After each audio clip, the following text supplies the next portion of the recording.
Nous sommes le 23 septembre. Il n'y a de meilleur oreiller qu'une conscience tranquille.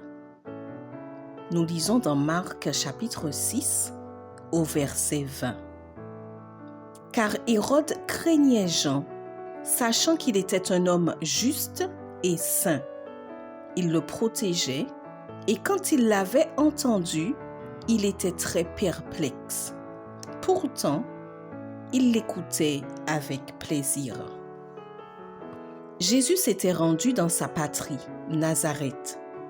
Mais malgré sa grande renommée, les siens ne voyaient en lui qu'un homme ordinaire. Avec sarcasme, on répondait « N'est-ce pas lui le charpentier ?» À Nazareth, il était devenu si normal de voir Jésus qu'il n'était qu'un parmi d'autres. Aussi, Jésus s'étonna de leur incrédulité.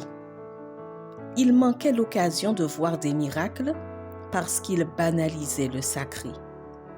Nazareth était le seul endroit que Jésus ait visité et où il n'a pas fait de miracles notables, non par manque de pouvoir, mais à cause du manque de foi de ses habitants. Le maître a profité de ce temps libre pour organiser les 12 et les envoyer 2 par 2 prêcher. Le travail a été si efficace que les rapports sont rapidement parvenus à Hérode. Craignant que Jésus ne soit une incarnation de Jean le Baptiste, qu'il avait fait décapiter malgré sa conscience coupable, il désirait ardemment rencontrer l'homme à la renommée grandissante. Jean n'avait pas accompli les miracles de Jésus et de ses disciples, mais il était reconnu comme un grand homme, un prophète. Et comme Jésus lui-même l'a dit, il a été le plus grand homme qui ait jamais vécu sur terre. Le souverain était maintenant assailli par la culpabilité et il était rempli de peur. Ayant entendu parler des œuvres du Christ, Hérode fut profondément troublé.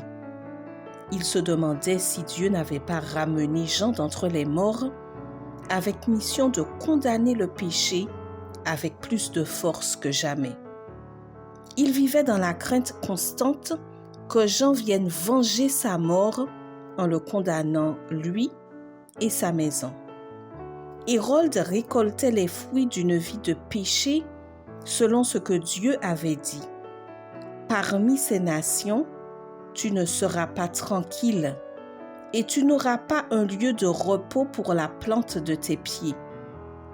L'Éternel rendra ton cœur agité, tes yeux languissants, ton âme souffrante.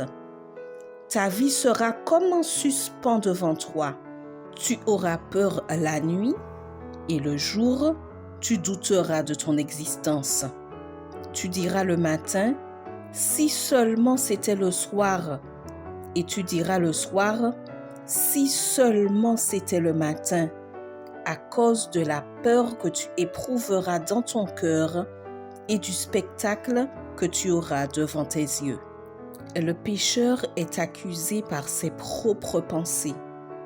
Il n'est pas de torture plus aiguë que la piqûre de l'aiguillon d'une conscience coupable, ne laissant de repos ni jour ni nuit.